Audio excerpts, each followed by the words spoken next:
Reverend Steve, keeping it simple. We're in a great study, I think, and we're talking about the power of the beast and the power of the beast that's going to come upon mankind. And it's even subdue believers. Not that they were going to follow along with that. We just went through a study that God, in Revelation 15, that God gives us a harp for standing up for Jesus and overcoming the beast, which is talked about right here. So I like, as Christians, to really put some of the teachings that you've been taught out there, put it away and read the Bible. The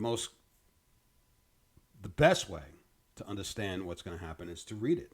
Instead of listening to your best teacher, ask God to give you insight. You know, I stepped away from going to church regularly. I still go to church, but regularly, or listening to a lot of pastors because I was being tossed back and forth, pre-trib, post-trib, everything. And then I really sat back and God really opened up my eyes as I studied for myself. As I looked into the scriptures myself, the puzzle came together very simply. That God is telling us all these things because we have to be prepared to go through it, to receive that harp, to be that lake of fire or glass like fire that is described in Revelation 15. We have to be that. So let's get into this. Let's read the description of this beast. Like I said yesterday, this beast represents the same in Daniel. So we're going to be in Revelation 13:2. This beast looked like a leopard, but it had feet like a bear. I spoke about that yesterday. Mouth of a lion, and the dragon gave the beast his power and throne and great authority. So this beast that we see that's coming together right now, who gives it its authority to it?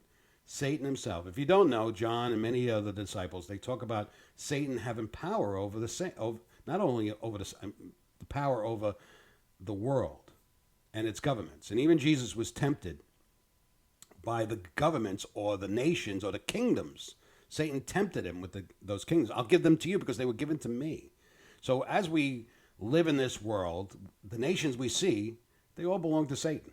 No matter what side you take or what side of the aisle you're on in politics, politics it's just futile baloney because you're fighting for the world. You're fighting, if you're into politics right now, you're fighting in the mud of the world.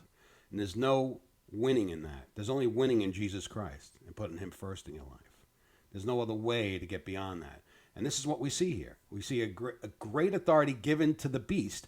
And as we see this beast coming together, the authority was given by Satan himself.